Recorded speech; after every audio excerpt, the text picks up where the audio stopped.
It's time for Security Now. Steve Gibson is here. We have things to talk about. Did Chinese researchers really crack RSA? This might be a problem of headline confusion. The DoD is being sued by DJI over their drone ban, and a look at the new plan to allow you to move your passkeys from one place to another. All of that's coming up and a lot more next on Security Now. Podcasts you love. From people you trust.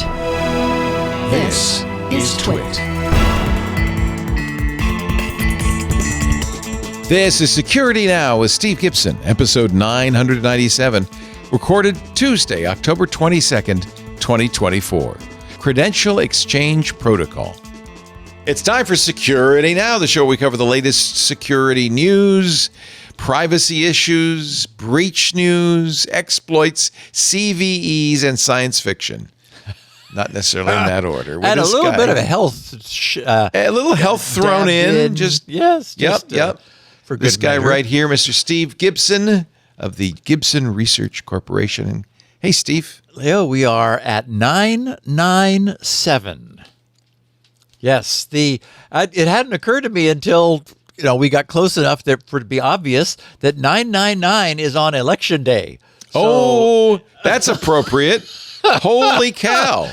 It might have been the end of the podcast. We'll drive off the cliff together. Had it not been clear that, no, we're going to sail on through it and keep dealing with it. Well, it still might be if I move to New Zealand suddenly, but I don't think that's going to happen. Well, Kevin Rose, I heard him talking to you a long time ago, a surprisingly long time ago, saying that he was pushing his visa along. If you've got millions, as Kevin does, it's good to have a hidey hole. And the billionaires, apparently, they did think New Zealand was the place to go. Although their government has changed, and they're maybe not quite as open, well organized as in the past. As welcoming with open arms. Yeah. Okay, so here we are on the 22nd of October. And as planned, we are going to talk about the Credential Exchange Protocol, which was announced 8 days ago during the FIDO Alliance's conference held a little bit south of me, actually, in Carlsbad, Southern California. At first, when I saw the spec, I thought, oh, well, there's not enough here to talk about because it's kind of more of an outline. Actually, we'll have some fun with some of what the spec doesn't say in a minute. But when I got into it more, I realized that the meat of it was present, and then there's enough to make it the podcast. So I had first renamed the podcast Credential Exchange Protocol Preview, thinking that that's all we were going to be able to do, but no, we're going to be able to cover it. But we've got, and I should also say that I was hoping that this week I would be able to share more feedback because I'm getting just so much great listener feedback to securitynow@grc.com from those who have registered their incoming email with GRC's email system that I was wanting to share it. But there's some amazing news that we have. It just took up too much room. Remember, for a while we would alternate news episodes with Q&A episodes. But there is just too much going on in security these days. Yeah, there is. So we're going to answer the question. We touched on it last week, but I wanted to give it a little more attention. Whether Chinese researchers did successfully break RSA encryption, as all of the tech press headlines covered. What did they do? Also, what next level terror extortion is being powered by the NPD breach data? I actually had a buddy of mine send me something that he received, and it's worth talking about. Also, the EU is apparently going to be holding software companies liable for their lack of security. In other words, liable for damages arising from software in a no-fault fashion, meaning even if they weren't aware of the problem. So that's a sea change for the software industry. Also, Microsoft lost weeks of security logs. How hard did they try to fix the problem? The Chinese drone company DJI has sued the DOJ over its ban on DJI drones, which is interesting. Also, it turns out that the DOJ wishes to acquire deepfake technology to create fake people, complete with identities. And this is where it's like, what could possibly go wrong? Also, Microsoft has bots pretending to fall for phishing campaigns and then leading bad guys to their honeypots, which is diabolical and brilliant. Yes. So I just love this. And we've got a little bit of BIMI logo follow-up from the 2 pieces of listener feedback that I did manage to squeeze in before we take a look at this operation of the FIDO Alliance's forthcoming Credential Exchange Protocol, which, as we know, the whole goal of it is to create passkey collection portability among passkey providers. So another jam-packed, I think, really interesting episode for our listeners. Yeah. I don't know about you, but the new pig butchering scam is not just to say hello, although I still get those. And I got one with a picture of a Chinese girl saying, you remember meeting me? And would you? So I get those. And of course, immediately. But the latest ones, and I think these are probably very effective, Lisa started getting them too, are job offers. They're headhunters. And now I obviously am not looking for work. But I think if you're a young person looking for work, you might very well fall for these. Yep. So I am thinking that no headhunter is going to text message you cold and say, we have a job we think you'd like. If you do get that text message, I would really think twice before responding to it, because it's probably just pig butchering. It is for me, I know, because nobody's trying to hire me. And anybody who hired me would regret it pretty quickly. Yes. When is that going to be ready, Steve? Well, we're not well suited to being employees, either one of us, are we? We will have the picture of the week and the meat of the matter coming up in just a little bit. But first, a word from our sponsor, the great folks at ThreatLocker. You've heard Steve talk about zero trust. I think it was Google was the first to really kind of start promoting this idea of just because somebody's in your network doesn't mean they're trustworthy, that you really should have a deny by default approach to access.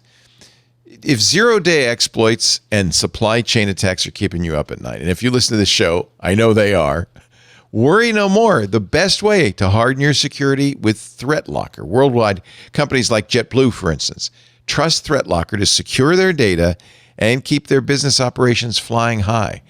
So imagine taking a proactive, this is the key, deny by default approach to cybersecurity. In other words, you block every action, every process, every user, unless specifically authorized by your team. And a user doesn't get blanket permissions. You can completely control what that user can do. ThreatLocker helps you do this and provides a full audit of every action for risk management and important for compliance as well.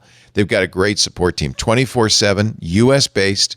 They will help you get on board, start it up, and of course beyond. So here's how you stop the exploitation of trusted applications within your organization. Yeah, the application is trusted, but is the person using it trusted? Here's how you keep your business secure and protected from ransomware. And one of the features of this is so cool. They call it ring fencing. Organizations across any industry can benefit from ThreatLocker's ring fencing by isolating critical, these are the most important trusted applications from unintended users or weaponization, limiting attackers' lateral movement within the network. This works really well. ThreatLocker's ring fencing was able to foil a number of attacks that just were not stopped by traditional EDR, most notably that 2020 cyber attack on SolarWinds Orion. Companies that were using Orion got burned unless they were using ring fencing. It worked. It stopped it cold. That's exactly what you need. ThreatLocker works for Macs too. Get unprecedented visibility and control of your cybersecurity quickly, easily, and by the way, price it because it's very cost effective as well. ThreatLocker's Zero Trust Endpoint Protection platform offers a unified approach to protecting users, devices, and networks against the exploitation of zero-day vulnerabilities. This is Zero Trust done right. Get a free 30-day trial and learn more about how ThreatLocker can help mitigate unknown threats and at the same time ensure compliance. Visit ThreatLocker.com. It's a great company with a really interesting product that really works. ThreatLocker.com. And it's surprisingly affordable, too. I could even afford it. ThreatLocker.com. We thank him so much for supporting Security Now. Steve, I am prepared to demonstrate, to show to the world the picture of the week. I'm scrolling up now. A useful analogy about the whole zero trust change is just the evolution in thinking about how a firewall should work. The first firewalls were open and they blocked known problems. Right. And it became pretty quickly clear that was the wrong strategy. Right. We needed to be closed by default for everything, and then selectively open ports, whitelist instead of blacklist. Knew we wanted. Yep. Yes. Yep. It's really cool, and it's such a simple concept, and yet it's so effective. It's All right. Well, you have a title for the picture of the week. So yes, I gave this picture the caption: generic accessibility requirements may not always produce an appropriate outcome. Okay.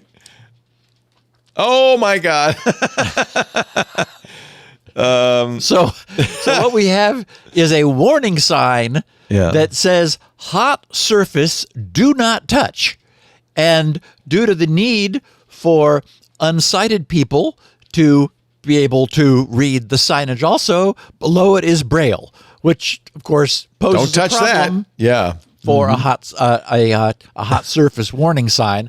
Now, this sign actually has an interesting history because once again, the email for today's podcast, I got everything wrapped up at the end of the evening and sent the email out last night. So at this point, I think it was 11,314 recipients of the show notes, the summary of the podcast, and a thumbnail of this picture that you could click on to get full size. They all received that last evening, so I'll just remind our listeners that that's available to anybody who wants to subscribe to the Security Now list. A couple people said, I know what that's supposed to be, but that's not actually Braille. And so I know why. This actually came from a listener who submitted a photo of this sign, a sign, which had this. It said hot surface, do not touch, and then it actually had a line of true Braille along the bottom. Oh. The problem was it was a photo taken off axis in bright sunlight, so it was washed out, and it had like a big, shining reflection of the sun on it. It was probably pretty hot, actually. it did make a great standalone photo. So I have this really cool perspective correction software. So I fixed the perspective, and it looked fine, but it still didn't look great. So I thought, I wonder if AI can come to my aid. This is AI generated? Yes. Wow. So and ChatGPT now has an image image facility. It didn't used to be able to do text at all. This is remarkable.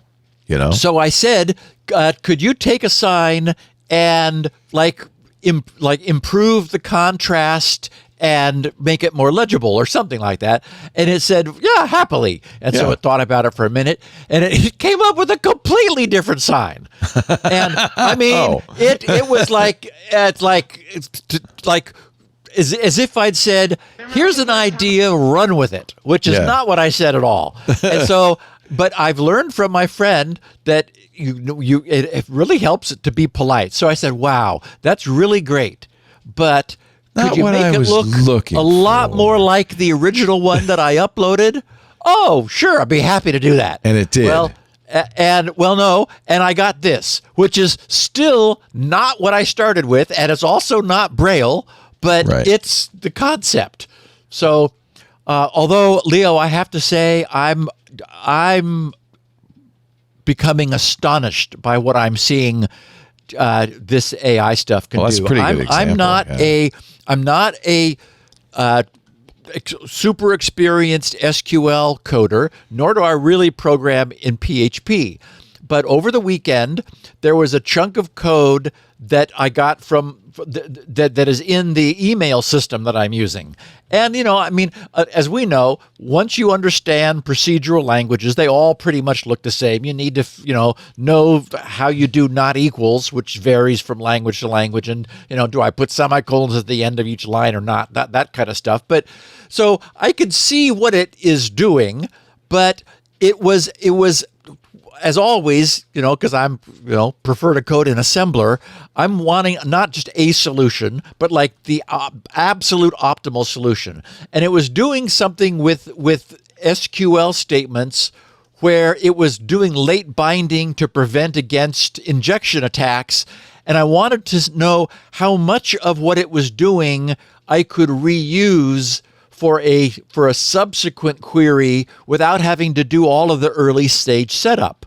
So, yeah, and again, in pre-AI, I would have, Googled, right, for like, half an hour, poking around, getting an understanding of each of these statements and exactly what context they require and how much they leave behind and blah, blah, blah, blah. I thought, okay, I'll just ask ChatGPT, because it also now has an explicit coding assistance. They call it Canvas. And so I went there and I copied the statements that I wanted to understand, in detail. I removed some of the superfluous stuff, and I said, and I pasted it in. I said, could you explain to me if I want to make another query of the same sort, how, what this all does and how much of it I need to, how much of it does not need to be repeated. I'm just astonished. It's really remarkable now. It was a course that it just dumped out, where every single statement it explained what it was what it was doing, and then answered my question, which was, of all of that, how much was set up that I did not need to repeat when I wanted to reissue the query with a couple different parameters. And I just thought, okay, this actually, now, I'm not asking it to help me with my assembler code, because I'm a fish in water. It might be able to, though, Steve. I'd give it a little test just to see. It's not even interesting. But here, it really, this was where I wanted a quick answer without in-depth studying. Right. So, like, without going and spending the time to dig through all of the individual definitions. I've used it for regular expressions, and it's very good at interpreting regular expressions. Oh, that would be good too. Very much like SQL queries. But I think the key with AI is you have to know what its limits are. It really doesn't work by itself, but when in conjunction with a human, it can be very useful. You just have to know what you're doing and know what its limits are, and not say that it's, I used it for some VB script a couple months ago. Again, not a language that I spend all my time in, and it gave me something that looked good and did not work. So, but I saw where the error was, and I thought, okay, and then I was able to fix it. So, it's a starting point. Anyway, it is. I have to say, it's for some things, it's a time saver. So, and I'm normally not looking to save time, but in this case, it's like, okay, I just want to get this out of my way. So, okay, so I know from having created and written InfoWorld Magazine's Tech Talk column for 8 years that the way things work in publishing, the authors of columns and news articles have absolutely no control over the title given to their work. Why that is true is something I've never understood. I complained about it back then when I was writing the column, and I was told, no, you don't do that. We do that. And it's like, okay, so it's just the way it is. And as I said, I can't begin to tell you how many times I was distressed to see the headline one of my carefully thought out and crafted columns was given after it left my control and headed to the printer turned out to have. It often, I kid you not, the headline bore no relationship to what I had written. And it was just so annoying. And without understanding, I can forgive the well-meaning author of a piece that appeared last Monday, the 14th, in CS Online. The headline of that piece could not possibly have been any more misleading than it was. So I can only imagine what its author thought when they saw it in print. The incredibly provocative headline in question read, quote, Chinese researchers break RSA encryption with a quantum computer. Did that happen? No. It didn't even remotely happen. It wasn't and still isn't even remotely close to happening, and there's no way to characterize what did happen as having broken RSA encryption. Breakage in cryptography has a very specific bone-chilling meaning, and this isn't it.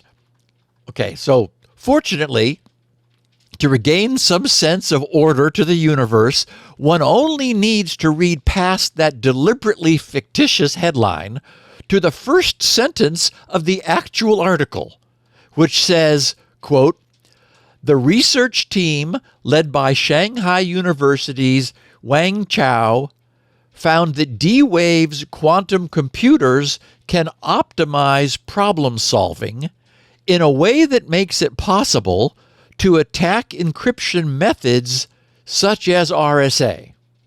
Now, not nearly as catchy as quantum computers have broken RSA encryption. Basically phrased another way, a team, which is what happened, of very clever Chinese researchers discovered a better way to employ some characteristics of D-Wave's quantum computers against the prime factoring problem that lies at the heart of RSA's encryption protection. Unfortunately, as I said, the truth of the discovery makes for a much less exciting headline. Through the years of this podcast, we've talked about a lot about the strength of RSA encryption, which lies entirely in the still surprisingly and thankfully intractable challenge of factoring extremely large, and when I say extremely large, I mean humongous numbers, into their two prime factors.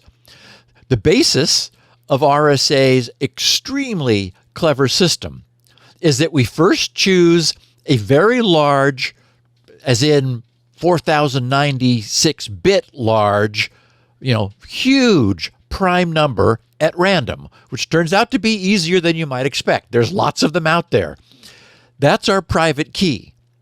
Then we hide that private key by choosing another similarly large 4096-bit prime number, and then multiply those two primes to obtain a 8192-bit, 8192, 2 times 4, 4096-bit product. The product of those two primes is the public key, inside of which is hidden the private key. So if it were possible for some computer system to factor that even more massive 8192-bit public key, then that original private key that was hidden inside the public key could be revealed, and RSA's protection would then actually be in trouble. And we use this encryption everywhere. So, yes, it would kind of be the end of the world. The Chinese researchers explained in their paper, they said, quote, using the D-Wave advantage, we successfully factored a 22-bit RSA integer, demonstrating the potential for quantum machines to tackle cryptographic problems. That's all they said. We successfully factored a 22-bit integer. So, newsflash, quantum computers can be used to factor integers. Very small integers at this point. And if memory serves, the last time we looked at this a few years ago, other researchers were announcing their breakthrough by factoring a much smaller number. I think it's like they factored 13 or 11 or something. I mean, like the number 13 or 11. So 22 bits, that's a much bigger number. I have no doubt that this represents a significant discovery and, yes, another breakthrough in the application of quantum computer technology for breaking cryptography. But at today's strength, where the public key that's the thing that needs to be factored in order to retrieve the private key hidden inside it, 8,192 bits is what you would need to factor. So the practical RSA factorization protection still appears to be entirely safe. At the same time, these sorts of breakthroughs are what make cryptographic researchers nervous, which is why it's a good thing that our industry has already designed and is already deploying so-called post-quantum algorithms that no longer rely upon the protection offered by the factorization problem, and in fact what they do is believed to be completely intractable by quantum computing technology. We talked about this before in the case of, for example, the Signal messaging application. They're already quantum safe.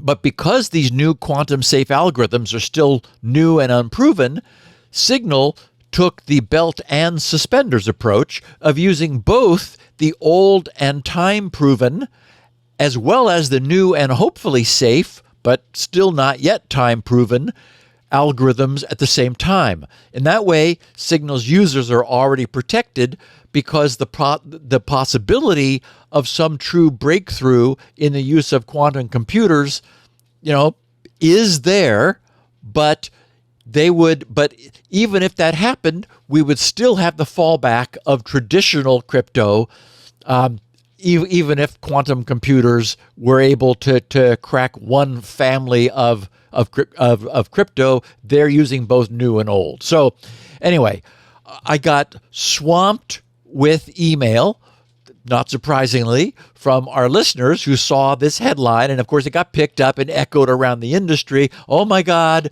the Chinese quantum computers researchers have broken RSA crypto. No, didn't happen. This is the way it's going to go, right? It's going to get chipped away at. Next generations of quantum computers will be able to increase the strength of this. Hopefully, we will have migrated to post-quantum technology by that time. And so when it eventually does happen, nobody will be using this technology any longer. So it's certainly foreseeable that that's the case. Okay, now, this happened over the weekend. A buddy of mine forwarded a scam PDF that had arrived in his email. But the opening line of this particular scam is what caught my attention and thus made it into today's podcast. Although his email name, his email account does not have any aspect of his name in it, the PDF was correctly addressed to him with his full, correct first and last name. And I'm going to read the first third of it to give you a sense for it. So it was addressed to him. first name, last name, comma. And it read, I know that calling, and then it had his accurate phone number, area code phone number, so I know that calling, and there's his phone number, or visiting you at, and then it had his full current residential street address, would be an effective way to contact you in case you don't act. Don't try to hide from this. You have no idea what all I can do in, and then his city of residence. I get this exact email daily. Okay. I had not seen it before. No, and it's a PDF that's attached to the email. I'm not sure why that is either. Exactly. It's a PDF that is attached to this. He was terrified. And and then it goes on with the standard, how horrible you are, what all of your videos that you've been watching have been recorded, and blah blah blah. But what's for me, what stood out? And it finally ends up telling him that the only way to prevent this from being sent to all of his friends and family and contacts and social media accounts, all of which this cretin alleges to have, is to pay $2,000 to a Bitcoin address. I was actually making fun of it because our local newspaper, the Santa Rosa Press Democrat, had 3 Santa Rosa residents have been fooled by this scam. I thought, doesn't everybody get these emails all the time? I mean, you don't get these? I get them all the time. I've never seen this. Here's one. I'll show you one. I could show you because the address is an old address. I suspect this whole thing now is prompted by maybe the NPD leak. I don't know. That's exactly where I'm headed with this. Yeah, here, let me show you mine. I mean, this is, and you could see, because look at the email address, Shauna Nelly XDFT. It's a completely fabricated email address, right? Yep. This is, I can show this because it's not my current address. Right. And this is exactly what you were talking about. That is the email. Yep. Yeah, I get this daily, Steve. Okay, I had never seen it. He had never seen it, and so for me, this being new, what was very clear was that this was being driven, exactly as you said, by the fact that all of this data is now public, and I guess, for me, what really yanked my heartstrings is the idea of how many people are truly going to be terrorized by this. And again, obviously you're not, Leo, but I am absolutely sure that when people get this for the first time, and they see their name, their phone number, their physical address, which they see, I mean, they don't know about the national public data breach. They still imagine they have this illusion of privacy, that like they have any privacy now. It's a total illusion, not in the online world. Yeah, and so they don't get it that this is some cretin, in Russia or North Korea who knows absolutely nothing about them, that has no ability to physically intimidate them at their residential street address, which they do have as a consequence of these data breaches. Anyway, I just think that I'm glad that the newspaper is talking about this. We should all be. Yeah. Yes, I really think that it would be a public service announcement to make sure that everyone understands that this is where we're headed. That our data, as a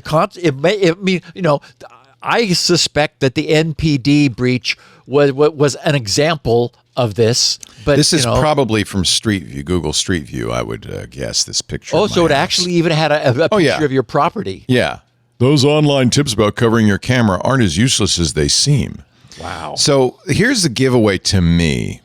This is the same verbiage that's used when Chinese scammers say, I have your iPhone and you better take it off, find my iPhone. They also use this line, you have no idea of what I'm capable of in your town Right. in Petaluma. Right. And that to me is a little bit of a giveaway. I'm going to say these are Chinese scammers, and this is the same bunch of people who do a bunch of this kind of pig butchering stuff. It's really too bad. And yeah, I really fear for people like my mom, older people. Exactly. Yeah. Exactly. Somebody who's never seen it before, who has this illusion of a private They just don't life. know what the modern world is, you know? Yeah. They don't. Yeah. It's very sad. Well, I guess we should. It's too bad I don't do the radio show anymore. I made a habit of talking about these on the radio show, hoping to reach Good. Well, a general and so audience. and obviously you were in touch then with with that kind of audience, and I'm sure you understood. I mean, they called up and said, "Oh my God." And I mean, so this is what people are going to do when they see this, and there's their phone number and their street address. If you read it, it's terrifying. Yes, it is. It is, and there's no need to read it because a lot of people have seen these before. But it is absolutely. You go through this. It is, and again, it is terrifying. So, I'd never seen that all of that information. Been keeping tabs on your pathetic existence for a while now. It's just your bad luck. I discovered your bad deeds. Yes, and I've got footage of you doing filthy things in your house. Nice setup, by the way. Yeah, nice setup, right. I mean, it's if somebody read this, they would, and again, and they didn't know better. Yeah, that's the problem. Unfortunately, this is the world we live in now. That's what's really sad about this. This is just one of many. Somebody's saying they sent it as a PDF to evade emails. That's what I was sort of thinking, except that I thought all read email PDFs? stuff is now opening PDFs now and looking inside. So I don't know. We're half an hour in, Leo. Let's take a break, and then we're gonna talk about what the European Union just did. And it's big news for software product liability. Yeah, I feel like we've heard this, like that we heard it was coming. I feel like we've talked about this Well, before. this landed, and wait till you hear. Oh boy, what they're going to try to do. Oh baby, it's such a big deal. I can't believe it's going to happen. I mean, it's like it's too big a change. Good. Well, while we're getting ready for that, let me tell you about our sponsor for this segment on security now. Little company called Flashpoint. You know about Flashpoint. Sorry, Leo, I'm going to need to stop you real quick. I have to make a handoff with Anthony. So Anthony's going to join the call, and he's going to come in and do okay, because I have to step away and do something else. No problem. There I have these delicious Japanese snack crackers. You can continue now. So They're Anthony's very here, and he's going crunchy. to be doing the lower thirds and stuff. So go for it. Are they soy coated? They're rice baked rice. I think they're just as Love them. Yeah, they Love have them. wasabi sometimes, and Love them. I know I love them too much. Yeah. They're good for you, right? No. Okay, here we go. This episode of Security Now brought to you by Flashpoint. Now, for security leaders, 2024 has been a year like no other. If you listen to this show, you know that, right? Cyber threats and physical security concerns have continued to increase. Now there's geopolitical instability, adding a new layer of risk and uncertainty. Let's talk numbers. Last year, this blew me away when I saw this. There was a staggering 84% rise in ransomware attacks. That's almost double. A 34% jump in data breaches. And that's probably underreported. The result, trillions of dollars in financial losses and threats to safety worldwide. Now, I know you listen to this show because you want to keep up on this stuff. I've got another solution that's really great. It's called Flashpoint. Now, you figure a government has intelligence agencies, right? That's why we have intelligence agencies, to keep their ears to the ground, to keep an eye on what's happening so that we can get advance warning. What about businesses? That's what Flashpoint does. Flashpoint empowers organizations to make those mission-critical decisions to keep their people and assets safe. And it does it by combining cutting-edge technology with the expertise of world-class analyst teams. And now with Ignite, which is Flashpoint's award-winning threat intelligence platform, you get access to everything you need. Critical data, finished intelligence, you get alerts and analytics all in one place. It helps you maximize your security, your existing security investments. And it saves you money. Some Flashpoint customers avoid $500 million in fraud loss every year and have a 482% ROI in just 6 months. No wonder Flashpoint earned Frost & Sullivan's 2024 Global Product Leadership Award for unrivaled threat data and intelligence. I didn't know this category existed, Steve, until I talked to these guys. It's really cool. Let me give you a quote from I can't say the name of the financial institution. You would know the name. He's the SVP of cyber operations at a large U.S. financial institution. He said, quote, Flashpoint saves us over $80 million in fraud losses every year. Their proactive approach and sharp insights are crucial in keeping our financial institutions secure. They're not just a solution, they're a strategic partner helping us stay ahead of cyber threats. Information is everything in this, right? It's no wonder Flashpoint is trusted by both mission-critical businesses and governments worldwide. Yeah, governments even use Flashpoint. To access the industry's best threat data and intelligence, visit flashpoint.io today. Flashpoint.io. The best data for the best intelligence to keep you safe. Flashpoint.io. What an interesting business. I had no idea that this even existed. But it makes sense, right? Governments have intelligence agencies. Business needs it too. Yeah. As I know why you listen to this show. Same thing, right? All right. On we go, Mr. Gibson. Okay. So as our longtime listeners know, one of this podcast's longest standing observations has been over the distortion in the software industry created by software license agreements that universally disclaim any and all responsibility for any consequences of the use and operation of the software.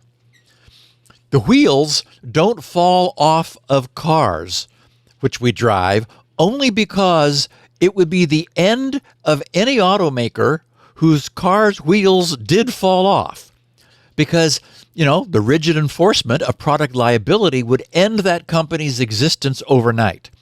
But that has never, bizarrely, been the situation in the software business, where software users have no choice other than to contractually sign away all of their rights in a software license agreement in return for the privilege of using the software regardless of its quality.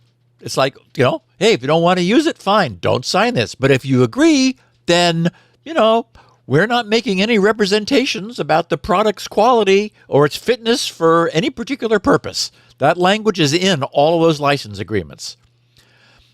So our listeners also know that I 100% understand that mistakes happen and that, the perfect operation of a complex software system can be impossible to achieve. But at the same time, through the years of this podcast, we've examined instance after instance of the consequences of deliberate policies, not mistakes, that can only be characterized as enabling continuing egregious conduct on the part of some software producers. This conduct and the policies that enable it are explicitly protected by the license agreements under which software is used. And I've also often wondered here when and how this will change, because it feels like it's wrong the way things are today. Well, change may be coming. I don't know what to make of this next piece of major earth-shaking news, because the changes that the European Union proposes to make in its product liability laws to explicitly include software liability, while at the same time eliminating software licensing exemptions, seems too radical to actually occur. But it has actually happened. So anyway, time will tell. And the fact that this is moving into law certainly means something, even if it doesn't happen immediately or at full strength. And I should note that it doesn't come into effect for 24 months, so that gives some time for something to happen. I'm not sure why they installed this, a 2-year time delay, but we're going to find out. Okay, so let's back up a bit and explain what's in the works. The first clue that I had about this was from the first news item of in the Risky Business most recent newsletter. Here's what it describes. And listen to this carefully, because this is it. They wrote, the European Union has updated its product liability law to cover software and associated risks like security flaws and planned obsolescence. The new EU directive on liability for defective products replaces one of the EU's oldest directives and will provide consumers with the legal tools to hold companies liable in court if they sell defective products. The biggest change to the old directive is the addition of software products to the list of covered goods. Companies that sell or want to sell in the EU will have to make significant changes to how they are currently doing business if they have failed to invest in proper software development and cybersecurity practices. The new directive extends liability to vendors for software that contains security flaws. Wow. Where those flaws lead to any damage to consumers. This includes both physical damage caused by defective or insecure software, but also material damage, such as loss of functionality and features, loss of financial assets, and others. The directive also classifies the lack of a software update mechanism to be a product defect and makes the vendor liable. Software vendors are also forbidden to withhold information about a software update's negative impact. The only exemption in liability coverage is when the software update requires the consumer to manually install an update, but generally, the directive sees vendors liable as long as they have control over their product after a sale. The directive also extends liability to vendors who use any type of planned obsolescence system to artificially reduce the lifespan of their products. And I have to say, some of this read like, touching on the fringe of some of the things that we've seen Apple doing over time. Yep. They said this includes software designed to slow down a device, hardware components engineered to fail after a certain period, or an update that degrades a software's performance. This is totally aimed at Apple. Yes. This is hysterical. In order to entice users to move to a new service, tier, or product.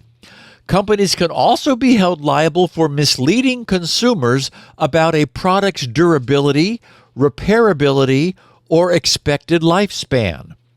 The directive requires victims to prove a product's defectiveness, but it also adds a new legal mechanism to force vendors to make required evidence available. The new rules exclude free and open source software from its requirements. The new directive was approved earlier this year by the EU Parliament and earlier this month by the EU Council. It is set to go into effect in 24 months in the fall of 2026.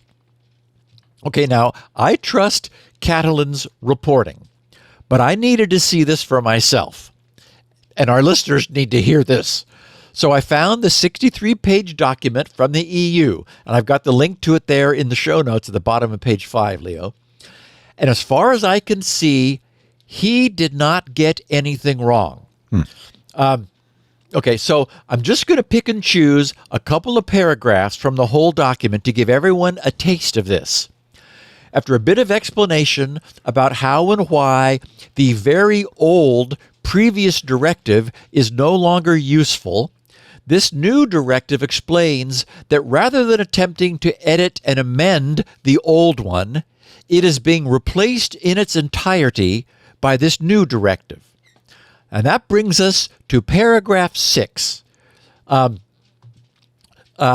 which says, in order to ensure that the unions, European Union, the union's product liability regime is comprehensive, no fault liability for defective products should apply to all movables, including software, including when they are integrated into other movables or installed in immovables. What is a movable? I mean, like a phone, a car? They actually describe it. I think it was earlier. But they were saying including software, which is what I keyed on. And just so everyone is clear about the legal definition of no fault liability, an example I found online says no fault liability is the legal responsibility to compensate someone for an injury, even if you were not negligent or at fault. For example, if you own a dangerous animal and it hurts someone, you're responsible for their injuries, even if you didn't mean for it to happen. Okay, so it's clear that from the standpoint of a software publisher, unintentional damage will not waive their liability under this new directive for any damage it may cause. Paragraph 13 explains, products in the digital age can be tangible or intangible. Software, such as operating systems, firmware, computer programs, applications, or AI systems, and by the way, AI also figures heavily here, is increasingly common on the market and plays an increasingly important role for product safety. Software is capable of being placed on the market as a standalone product or can subsequently be integrated into other products as a component, and it is capable of causing damage through its execution.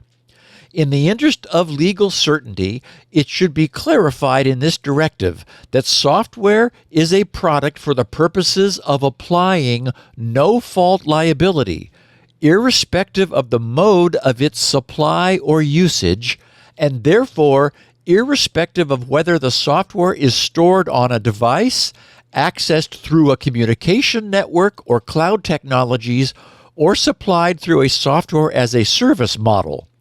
Information is not, however, to be considered a product. Product liability rules should therefore not apply to the content of digital files, such as media files or ebooks, or mere source code of software. A developer or producer of software, including AI system providers, should be treated as a manufacturer. And this is followed by paragraph 14, which fully exempts open source software. It reads, free and open source software whereby the source code is openly shared and users can freely access, use, modify, and redistribute the software or modified versions thereof, can contribute to research and innovation on the market. Such software is subject to licenses that allow anyone the freedom to run, copy, distribute, study, change, and improve the software. In order not to hamper innovation or research, this directive should not apply to free and open source software developed or supplied outside the course of a commercial activity, since products so developed or supplied are by definition not placed on the market. Developing or contributing to such software should not be understood as making it available on the market. Providing such software on open repositories should not be considered as making it available on the market unless that occurs in the course of a commercial activity. In principle, the supply of free and open source software by nonprofit organizations should not be considered as taking place in a business-related context unless such supply occurs in the course of a commercial activity. However, where software is supplied in exchange for a price or for personal data used other than exclusively for improving the security, compatibility, or interoperability of the software and is therefore supplied in the course of a commercial activity, this directive should apply. Then we have the question of products that are enhanced by or dependent upon external services. Where does liability lie then? Paragraph 17 says, It is becoming increasingly common for digital services to be integrated into or interconnected with a product in such a way that the absence of the service would prevent the product from performing one of its functions. While this directive should not apply to services as such, it is necessary to extend no-fault liability to such integrated or interconnected digital services as they determine the safety of the product just as much as physical or digital components. Those related services should be considered components of the product into which they're integrated or with which they are interconnected, where they are within the control of the manufacturer of the product. Examples of related services include the continuous supply of traffic data in a navigation system, a health monitoring service that relies on a physical product's sensors to track the user's physical activity or health metrics, a temperature control service that monitors and regulates the temperature of a smart fridge, or a voice assistant service that allows one or more products to be controlled by using voice commands. Internet access services should not be treated as related services since they cannot be considered as part of a product within a manufacturer's control, and it would be unreasonable to make manufacturers liable for damage caused by shortcomings in Internet access services. Nevertheless, a product that relies on Internet access services and fails to maintain safety in the event of a loss of connectivity could be found to be defective under this directive. And finally, I was thinking about the exclusion that is always present in license agreements, which, as we know, has been a hobby horse of mine. This addresses that directly. Paragraph 56 of the legislation says, the objective of protecting natural persons would be undermined if it were possible to limit or exclude an economic operator's liability through contractual provisions. Therefore, no contractual derogations should be permitted. For the same reason, it should not be possible for provisions of national law to limit or exclude liability, such as by setting financial ceilings on an economic operator's liability. Okay, now, not being trained in the law, I cannot render any opinion about the eventual impact of what the European Union has just done, but I can read. And what should be abundantly clear is that a sea change of some sort is coming to the product liability side of the software industry, at least as it applies in the European Union. Even if this is met with a great deal of industry pushback, and it's difficult to imagine that it won't be, it appears that the past half-century of software publishing operating with impunity in a world without accountability or consequences may be approaching its expiration date. Over the past 50 years, software and the internet have gradually grown to become truly mission critical. But many older aspects of the way things have always been done have remained in place due to, inertia and no immediate forcing of change. Newer tools have been created that, could enable software to be, and we've talked about this, significantly more robust than it is today. But programmers still choose to recklessly code in crazy, unsafe, and unmanaged languages like C and assembly. Imagine that. We've seen reports of major projects being deliberately recoded in fast and safe languages, which will at least be able to deal with ridiculously persistent errors, such as use after free that keep causing problems and continue to plague today's code. But these deliberate and expensive recoding efforts remain they are far and few between exceptions. It needs to become the norm. So it may be that legislation such as the EU has just put into place, having a 24-month grace period before it goes into effect, will up the ante and finally induce serious consideration of how future coding should be accomplished to reduce the incidents that might subject its publisher to warranted product liability claims. And I just dissed two of my favorite languages. So let me be clear. It is entirely possible to write safe and secure code in C or assembly. Of course. It's just far more expensive to really do so. Yeah. The flight computers controlling both the American shuttle program and the two Voyager space probes, they were hand-coded in assembly language, and they both proved to be extremely reliable accomplishments. It all boils down to economics. It's expensive. We know that I write everything in assembly language, and that none of what I produce has ever had a problem with bugs. I rarely revise my final product other than to add new features.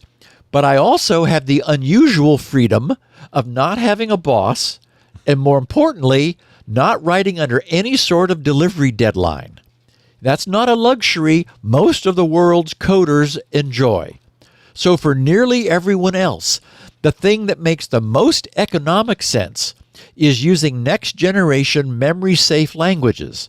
That's the only strategy that makes sense for keeping uncaught errors from turning into exploitable security vulnerabilities. So I'm going to be keenly interested to see what comes of the EU's new software liability legislation. I mean, it is a big deal. It's coming here, too, but this is part of the Biden administration's national cyber strategy they announced last year was software liability. And that's for security reasons as much as for liability reasons. Well, look at the problems we've had. Like Microsoft doesn't update that one old tenant, and China gets in and is in the U.S. government agency's email. I mean, I'll never forget the first shrink wrap license I saw, which was probably for an Atari 800 in the 80s. And it's reading the lines, "We make no warranty that this software is usable for anything, will do anything, is going to do what we say it's going to do. It's not our fault." Complete disclaimer of all responsibility. And I was kind of blown. I was like, wow, really? It's astonishing. Yeah. But I understand people don't have the confidence in software, and they never have. Didn't the DoD adopt Ada as an attempt to have a secure programming language that would be reliable? And what happened to that initiative? I don't know. People were still programming in COBOL at the time. Yeah. So, Ada was supposed to be memory safe, memory hard. It was very strongly typed. I think programmers didn't like it because it was so strongly typed. It required a lot of boilerplate code, and they didn't really like doing that. That was my sense of it. But for whatever reason, it's not. I don't think it's widely used anymore. No, I think there's no question that we have so much computing power now that we can afford to sacrifice some strict level of efficiency in trade for security, in trade for using a language that protects the programmer. And if I were counseling people, and I know we have listeners in college and at high school level who are wondering what they should do, I would not. Everyone argues that learning assembly language, for example, which is basically machine language using mnemonics to make it more intelligible, is useful to really understand what's going on down at the hardware level, in the computer. And I can't argue with that. But if you want to get a job and you want to be in demand, I bet you that the future is in being really up to speed on secure, safe computer programming. I think that's where we're going to head. Initiatives like this are going to change again, it's about economics. It's that's the driver, and a lot of inertia too. And we know that the only way I'm going to quit programming in assembly is when I'm buried. Yeah. So people are mentioning in the chat room Rust, which is memory Rust safe, is what immediately comes strongly typed, and a lot of people are choosing that. Yeah. Yep. But there are other choices out there. I mean, this is definitely a movement among coding. People who write languages are definitely working on this. And one of the things that we see, Leo, is these changes occur slowly. Yeah. And so the industry's been dabbling around these things. And it all began in academia, where all kinds of wacky languages exist to explore the idea. It takes a long time for them to actually move from there into production, and you have to have people who know them. Right. So I would seriously look at Rust or another language that's entire purpose is security, because programming secure applications is coming. Yeah, good. It's about time. Bleeping Computers headline was, Microsoft warns it lost some customers' security logs for a month. Oops. And TechCrunch reported under the headline, Microsoft said it lost weeks of security logs for its customers' cloud products. And since going to the source is usually best, I tracked down Microsoft's own report of this.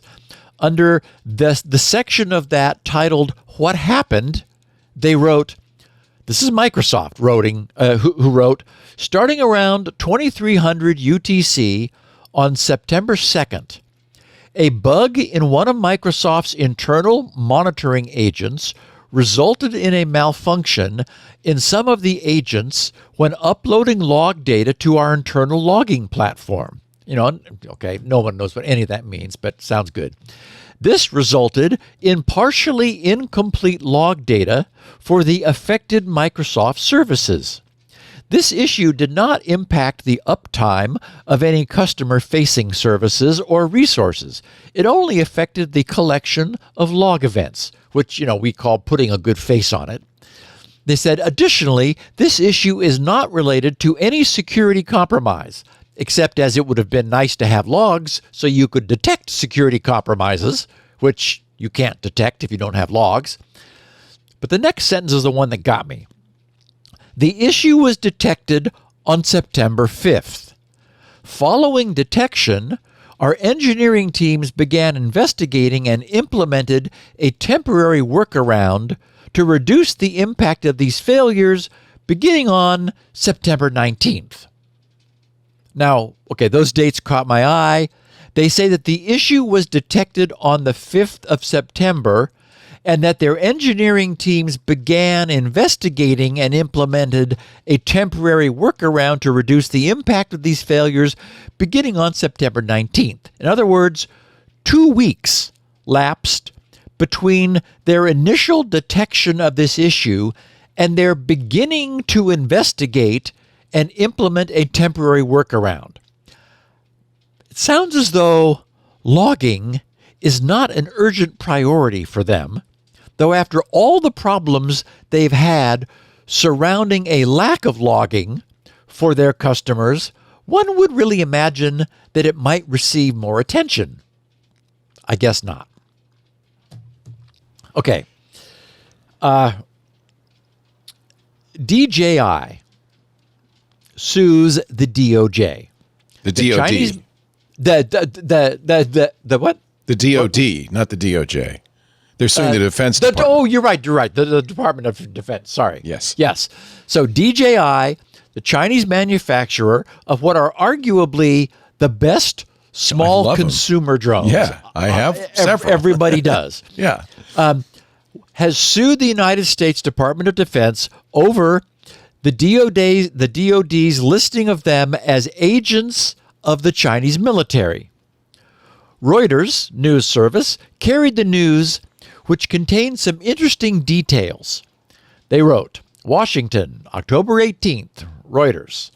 China-based DJI sued the U.S. Defense Department on Friday for adding the drone maker to a list of companies allegedly working with Beijing's military, saying the designation is wrong. That is, DJI is saying the designation is wrong and has caused the company significant financial harm. Yeah, no kidding. DJI, writes Reuters, the world's largest drone manufacturer that sells more than half of all U.S. commercial drones, asked a U.S. district judge in Washington to order its removal from the Pentagon list, designating it as a Chinese military company, unquote, saying it, quote, is neither owned nor controlled by the Chinese military, unquote. Being placed on the list, they write, represents a warning to U.S. entities and companies about the national security risks of conducting business with them.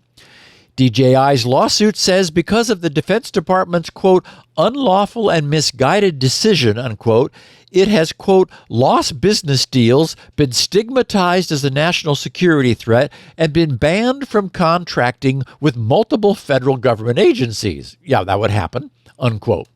The company added, U.S. and international customers have terminated existing contracts with DJI and refused to enter into new ones.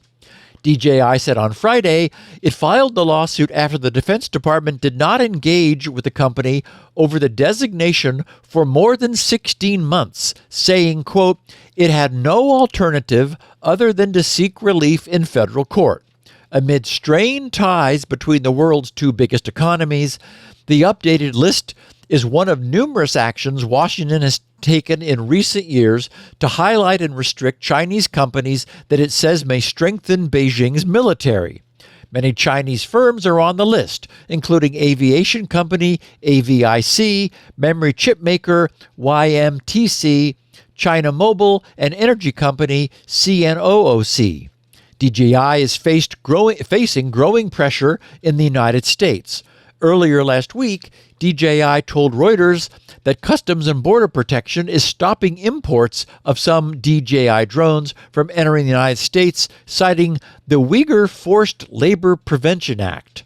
DJI said no forced labor is involved at any stage of its manufacturing.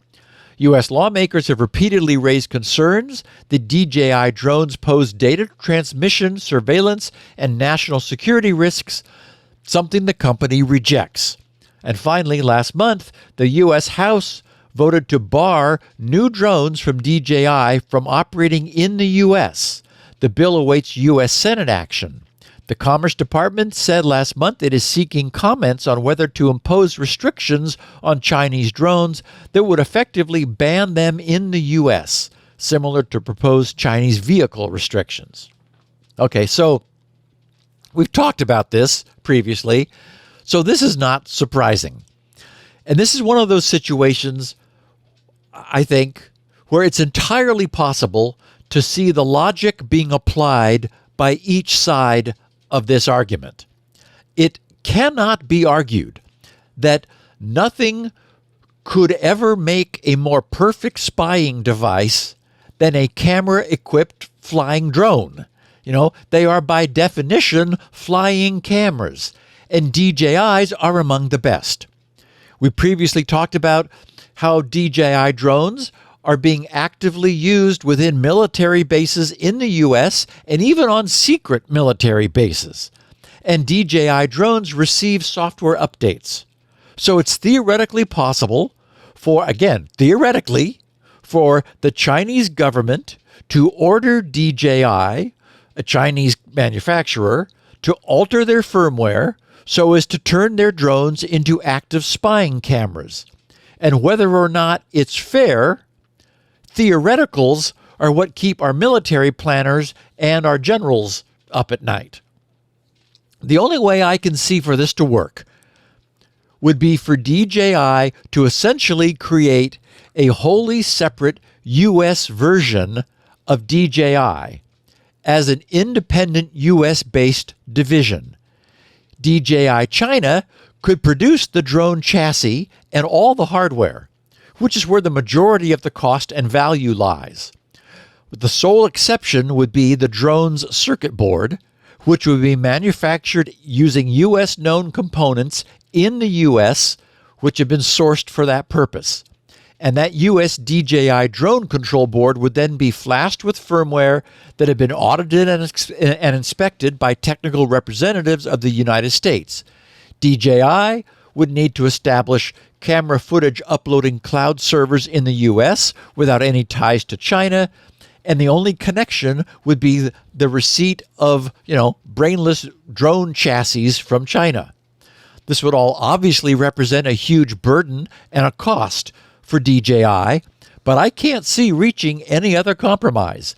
It's not strictly fair, but the danger, even if only theoretical, is so great that I think DJI will need to consider some sort of a solution along these lines, if they want to keep the U.S. market. Unfortunately, we're a big market for them, and tensions are on the rise between the U.S. and China, and not without cause. I mean, how many times, Leo, have we talked about, Chinese-sponsored cyber attacks on the U.S. inside the U.S. Right. And so, of course, tensions are going to be high, and presumably we're giving as well as we get. Right. I'm sure the Chinese would have no hesitation banning U.S. drones in the Chinese market if such things existed. That's one of the reasons we don't make them in the U.S. Well, and remember that historically China has been very unfair for to U.S. importers. Well, one of these reasons, the drones took off shortly after the iPhone came out. I remember going to CES and seeing my first drones in the parking lot of CES. In the late 2000s, 2008 or 9. And the reason was we taught Chinese manufacturers how to make all these components. They started making them in quantity, like accelerometers, and then started putting them in their own products. And that's ideally how things should work, frankly. It's a real shame. Those DJI drones are amazing. They just released a brand new one that's $200 and impossible to crash. I mean, it's just, it's very, but I also completely understand the concern, because you're right. These would be perfect spy absolutely. vehicles. Yeah. Yeah. And they don't normally upload to the cloud. I mean, you could disable that feature. That's not critical to their functionality. I don't know if that would make it better. Well, and of course the problem would be, they could do it anyway. Because they are internet connected. Yeah. Exactly. In some way arranging to make that verifiably the case. Yeah, it's challenging. Let's take a break, and then we're going to talk about the Department of Defense's Operations Command wanting to acquire sophisticated deepfake. Actually, this is the DOJ this time. Deepfake capability. No. Oh, I'm sorry, DoD. It is. Again. It is DoD. I was stuck on the DOJ for some reason. Well, all the DOs are, they all overlap a little bit, so I understand that. All right, we'll get right back to this fascinating topic in just a moment. But first, a word from our sponsor for this segment on Security Now. Look out. I always want to go, look out, look out, look out. And when you listen to this show, you might be saying, oh my God, look out. Today, every company is in the business of managing data, right? And that means every company's at increased risk of data exposure, data loss. That's what we talk about on the show. Cyber threats, breaches, leaks. And everybody agrees cyber criminals are getting more sophisticated every day. Modern breaches happen almost instantly. It doesn't take a long time, minutes, not months. At a time when the majority of sensitive corporate data has moved to the cloud, traditional boundaries no longer exist, and the strategies for securing that data have fundamentally changed. Enter Lookout. From the first phishing text to the final data grab, Lookout stops modern breaches as swiftly as they unfold, whether on a device, in the cloud, across networks, working remotely at the local coffee shop. Lookout gives you clear visibility into all your data at rest and in motion. You'll monitor, assess, and protect without sacrificing productivity for security. And with a single unified cloud platform, Lookout simplifies and strengthens reimagining security for the world that will be today. Visit lookout.com right now. Learn how to safeguard data, secure hybrid work, and reduce IT complexity. That's lookout.com. Thank you, Lookout, for supporting the good work Steve does here at Security Now. Thank you for supporting us by, if they ask, say, hey, I heard it on Security Now with Steve Gibson. Lookout.com. Back to you, Steve. The Intercept reports that our U.S. Department of Defense is in the market for sophisticated deep fake technology. The Intercept's headline was, "The Pentagon wants to use AI to create deep fake internet users," with the subhead, "The Department of Defense wants technology so it can fabricate online personas that are indistinguishable from real people." And once again, I find the details of this quite interesting. Here's the start of the Intercept's coverage of this. They wrote, "The United States Secretive Special Operations Command is looking for companies to help create deep fake internet users so convincing that neither humans nor computers will be able to detect their fake," according to a procurement document reviewed by The Intercept. The plan, mentioned in a new 76-page wish list by the Department of Defense's Joint Special Operations Command, or JSOC, outlines advanced technologies desired for the country's most elite clandestine military efforts. The entry reads, quote, "Special Operations Forces, SOF, are interested in technologies that can generate convincing online personas for use on social media platforms, social networking sites, and other online content."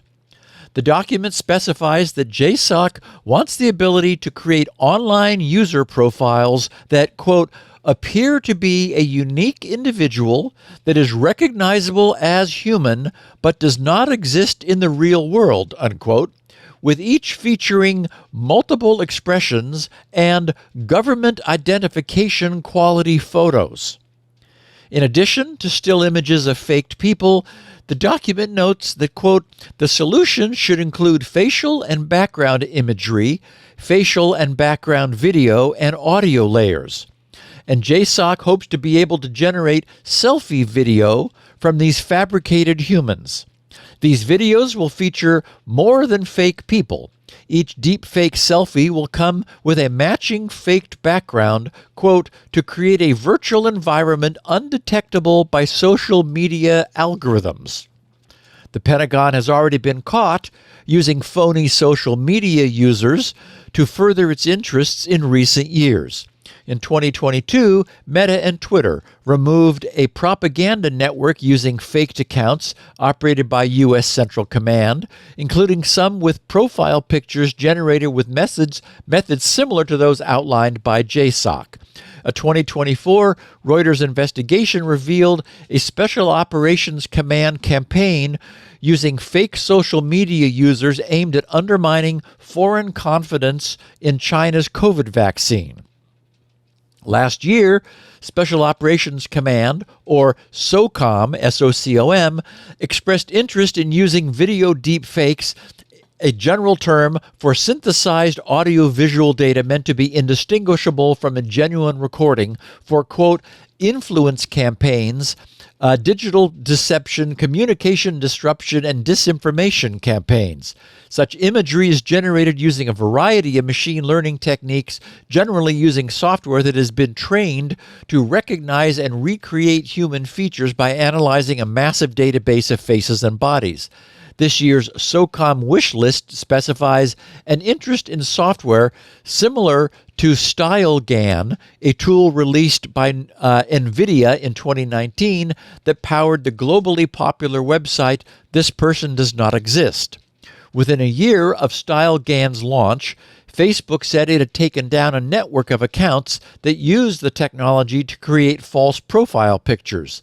Since then, academic and private sector researchers have been engaging in a race between new ways to create undetectable deepfakes and new ways to detect them. Many government services now require so-called liveness detection to thwart deep-faked identity photos, asking human applicants to upload a selfie video to demonstrate they are a real person, an obstacle that SOCOM may be interested in thwarting. And of course, this struck home with me because, as I shared last week, I was asked to hold my ID up next to my head and then move my hand around behind and in front of it while talking to a DigiCert person to verify my liveness. So, Leo, we are nowhere near Canvas, and we are also a long way from Mayberry. Wow. Honestly, I mean, this is in response to the Russians doing the same thing, right? Well, exactly. And as we know, North Korea has been, signing up their own operatives and pretending to be, domestic job seekers in order to infiltrate U.S. Enterprises. Yeah, I think a lot of this is for social networks. I mean, Twitter or X is full of Russian cutouts pretending to be Americans with fairly plausible identities, and I'm sure that we're just trying to do the same thing right back to them. Yeah. It's, I mean, it's inevitable, I guess. And we live in a society where, the things that our government are doing like this is not top secret. It's like, we put out a requisition saying this is the technology that the Department of Defense needs. Help us. Yep. We're going to do this. Wow. Okay, and I just love this next piece. While we're on the subject of things being faked, Microsoft is running a massive deception campaign that is providing phishing sites with fake credentials. The credentials lead to Azure tenants for fake companies. So in other words, Microsoft has bots which are reading email to detect phishing. When such phishing is detected, these bots visit the phishing site on purpose, pretending to be actual people who have been fooled by the phishing campaign. But the phishing victim bots provide fraudulent login credentials, which in turn lead to fake company sites, which have been established in Azure cloud tenants. So basically, they're baiting the bad guys that have created phishing sites by leading them to believe that a real person got caught up in this and then provides their credentials. Microsoft said that threat actors then use the credentials to log into these Azure honeypots in around 5% of the cases. But that's, 1 in 20, and that's sufficient. Microsoft then uses the data that they collect from the honeypots to learn of, discover, and document new techniques that the bad guys are using. And they said it takes around 20 days for the threat actors to catch on to the deception and to stop logging into the accounts. But by then, Microsoft has collected all the data they need. Good. So, and waste their time, waste the bad guys' time. Yep. Yeah, absolutely. So, I suppose if this is what they were doing, instead of fixing their problem with broken logging for a couple of weeks, I ought to cut them a bit of slack because this sure seems wonderfully proactive. It's a big company. There are lots of people. Yeah, they could do two things they at could once. do 2 things at once. Yep. Maybe three. Maybe. Justin Long wrote saying, "Hey, Steve, after listening to your coverage of BIMI, the technology behind BIMI seems solid. However, I would never even tell a user about this, let alone have them rely on it. It is the kind of thing that gets simplified down to, it's easy. Just look for the logo and you'll know it's safe. My fear is that the scammers will start including logo files in the body of the email with, verified by BIMI next to it. Then, as he said as an example, Gary in accounting sees a logo and thinks it's safe to click on it. In my opinion," he writes, "BIMI doesn't do anything to help the problem. If anything, it provides a false sense of security to most risky users." He said, "Thanks for everything you do. This podcast helps me every episode, Justin." So this was my exact concern as well, is that, Yes. how do you know it's real? And for the record, I completely agree with Justin. Yeah. I like the idea of having GRC's logo appearing in those boxes where anyone's BIMI logo might appear. And while, as we saw last week, it can be quite a royal pain in the butt to get it to happen, for GRC's weekly podcast mailings and for our other much less frequent software update mailings, for the moment at least, if only as an experiment, it's worth it to me. But I think it's clear that email is already so messed up that all this, that this is all it can ever be, is just, an opportunistic logo, a way for those who care enough to make it happen, have their corporate identity represented in the inboxes of any recipients whose clients will do so, and nothing more. And the reason that I believed these BIMI guys created all of this almost nutty seeming over-the-top security and authentication is that anything we do moving forward, and this comes back to what language should you now learn, anything we do moving forward should be as secure as we can make it. As I noted toward the end of last week's exploration of BIMI, our industry has continually set the bar too low out of a fear of low adoption from setting the bar too high. We could argue that FIDO, the first FIDO, which absolutely positively required hardware tokens of, separate physical dongles, it never got off the ground because that bar was set too high, and it turned out FIDO was wrong. The world did not rush to go buy tokens for this. But as soon as they loosened that up and allowed, our smartphones and biometric login computers to also be FIDO clients, then suddenly we got passkeys, and it actually happened. So, there really is something about that. But in the case of email, I think this is the right thing to do. So, anyway, if it turns out that this also serves as another signal for spam filtering, then I'll be happy for GRC to get the credit for having an officially approved BIMI logo for those providers who care. But otherwise, I agree. And Leo, I agree with your point too, is that it's just it's asking too much to put too much behind it. At the same time, our second listener, Kevin DeSchmidt, wrote, he said, and he's currently the head of technology at Cure International, but was earlier at Valimail, who is one of the participants in this whole BIMI effort. So he is well acquainted with BIMI. He sent a sample and wrote, "This is how MasterCard emails appear in my Google Workspace email." He said, "Notice the blue check mark and the text when hovering over it." And sure enough, in his case, there is a little blue seal with a check mark, and if you hover over it, you get a little pop-up that says, "The sender of this email has verified that they own MasterCard.com and the logo in the profile image."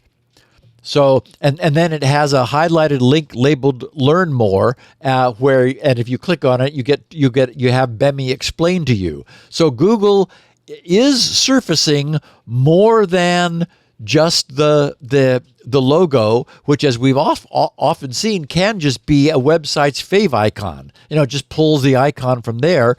But here, Google is showing a little blue check mark. So we'll see where this goes. And that's it for feedback. As I said at the top of the show, I had initially planned to have more, but there was so much cool stuff to talk about that gets us to this point where we need to talk about Credential Exchange Protocol that I didn't really have any time for more. Yeah. So, Leah, let's take our last break. Okay. And then we are going to look at how it's being made possible for providers of passkeys, collections of passkeys, to move them between environments. Excellent. We will get back to this most important topic of the Credential Exchange Protocol in just a moment. You know, Steve, the whole point of the question and answers is just to get your thoughts on things. So as long as, the whole show. Oh, but Leo, there's so many good ones that I couldn't include. I know. We love our beautiful community. They really are an amazing group. If you are in the Security Now community, thank you. If you're not yet a member of Club Twit, please join. We would love to have you in the club. $7 a month. You can get ad-free versions of this show, all the shows, content, additional content that's exclusive to the club, access to the Discord. But mostly what you're doing is you're making sure that we get to keep doing this show and all the shows that we do. It does not go into my pocket.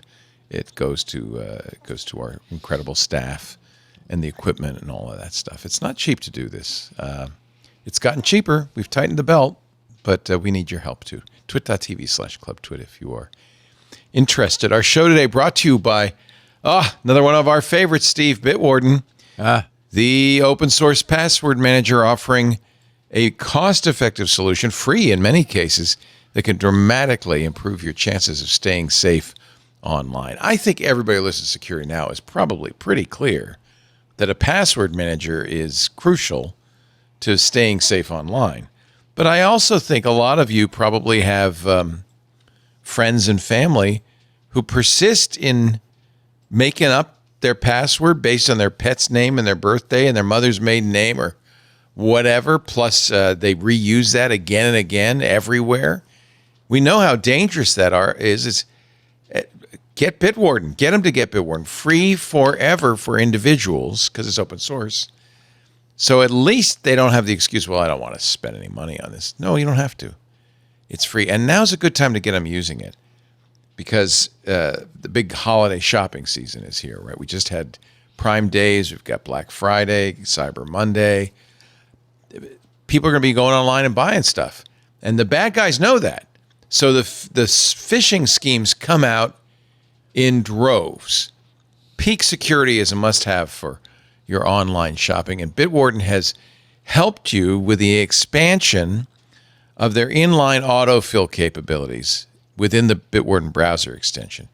They've had this for pretty much forever, where your browser extension, the Bitwarden browser extension, fills in the password on the login page. Now that's very helpful because it won't do it on a phishing page. It knows that's not the right page, so it won't do it. Well, now you can add to that capability credit cards, charge cards, identities, and passkeys with the same kind of protection. It benefits everybody, gives you a more secure interaction with web forms. You're much less likely to get phished for your payment details, your contact info, your addresses, and more. This is so important. I wish I could get everybody just use Bitwarden. And for business, it's not free, but it's worth it. It's very affordable. And you get all the features you would want in business. For instance, unparalleled SSO integration, and very flexible. You can quickly and easily safeguard all your business logins using your single sign-on security policies, fully compatible with SAML 2 and OIDC. Bitwarden will integrate beautifully, smoothly with all your existing SSO solutions. So it's a very easy upgrade to your security. Thousands of businesses, including some of the world's largest organizations, trust Bitwarden to protect their online information. The Bitwarden open source code can be inspected by anybody. It's on GitHub. It's regularly audited by third-party experts, so you know it's doing exactly what it says. Switching to Bitwarden is easy. It just takes a couple of minutes. They support importing from most password management solutions. So if you already have a password manager, it's easy to switch to try Bitwarden. You can do both, by the way. Before I moved to Bitwarden, I had several, in fact, I still do have several password managers running. And it's very easy to go back and forth, but the one I use day in, day out is Bitwarden. I just love it. Get started with Bitwarden's free trial of a Teams or Enterprise plan, or get started for free forever, unlimited passwords across all devices, iOS, Mac, Windows, Linux, Android. As an individual user, it's free forever. It supports passkeys, hardware keys, those FIDO keys you're talking about. Bitwarden.com/twit. We use it. We love it. We recommend it to everybody, especially to those friends of yours who are still putting their passwords on Post-it notes on the side of the screen. Bitwarden.com/twit. Thank you, Bitwarden. I know you're doing important work, and thank you for supporting the important work that Steve Gibson is doing here on security.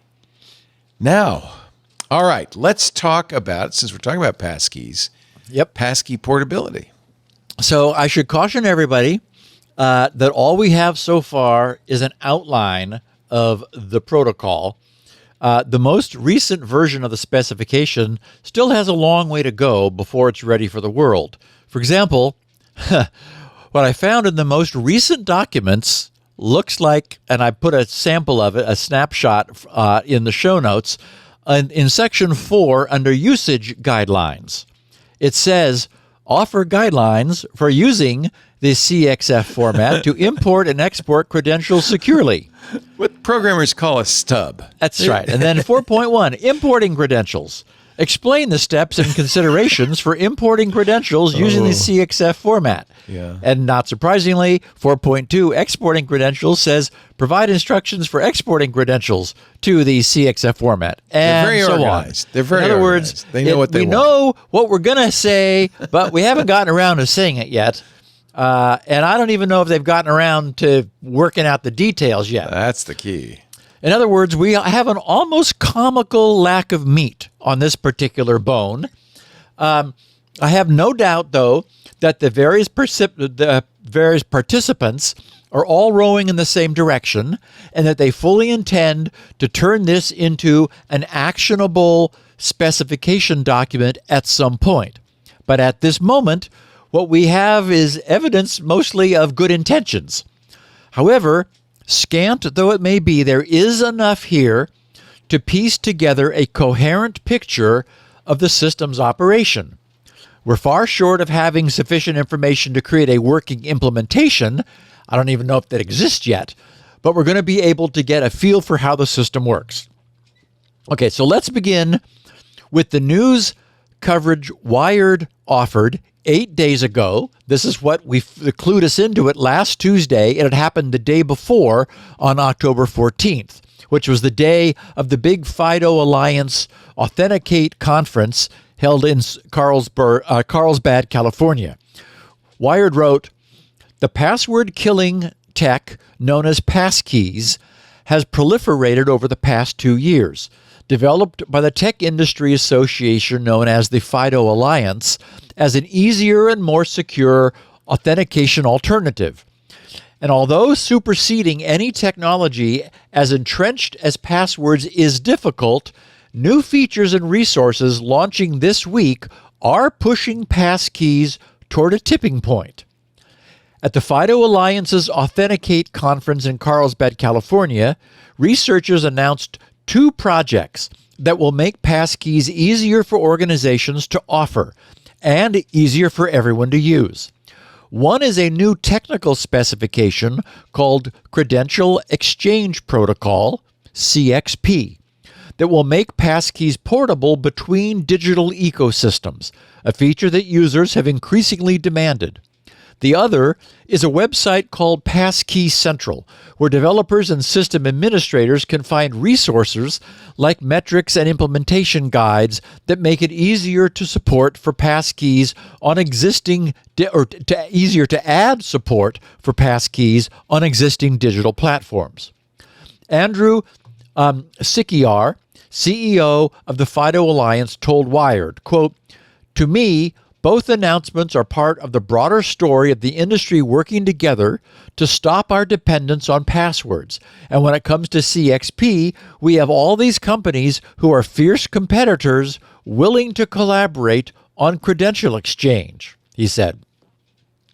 CXP comprises a set of draft specifications, very draft, developed by the FIDO Alliance's Credential Provider Special Interest Group. Development of technical standards can often be a fraught bureaucratic process, but the creation of CXP seems to have been positive and collaborative.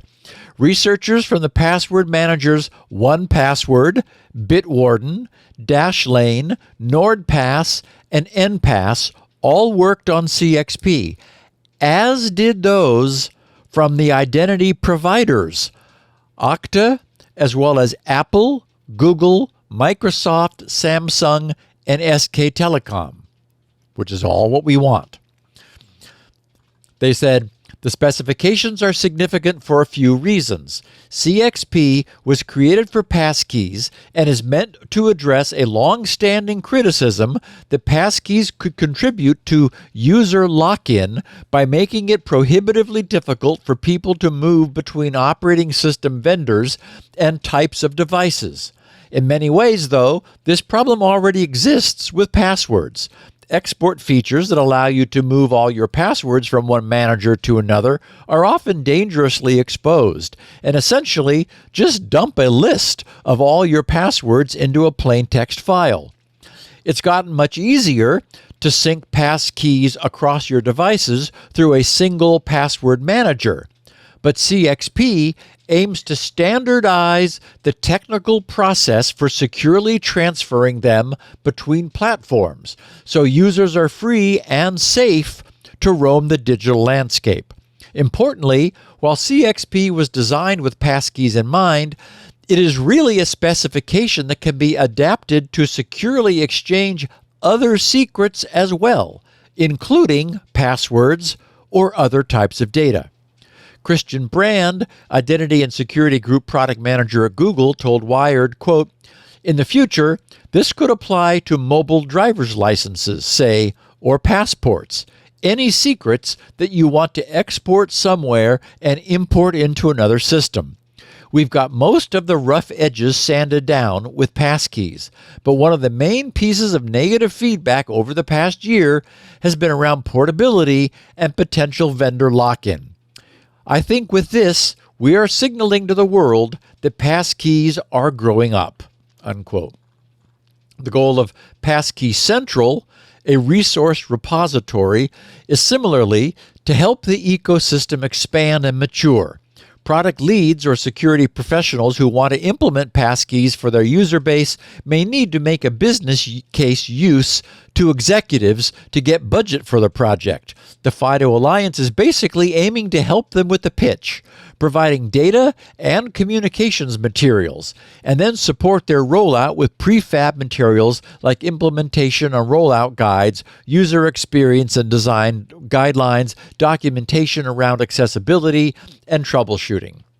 FIDO's Sikiar said, quote, "We've made amazing progress on passkeys. Usability and user experience are pretty much there, but we do have a punch list and we're actively working on it.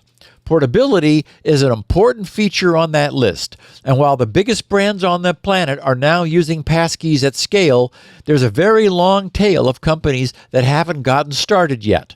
So we want to offer resources and the assets they need to be successful." Craig Newmark, Do you want me to play a jingle? I could play the jingle if you want. Craig Newmark, who we all know. Philanthropies. Philanthropies. Thank you, Leo. Cyber Civil Defense Coalition provides some funding to advance passkeys. In an interview with Wired, Newmark said he believes that passkeys can make a real difference, both for the digital security of individual people and for internet security overall. And of course, we agree with him. Craig said, quote, "There are a lot of vulnerable systems out there. You need to make it a lot harder for bad actors to defeat password schemes.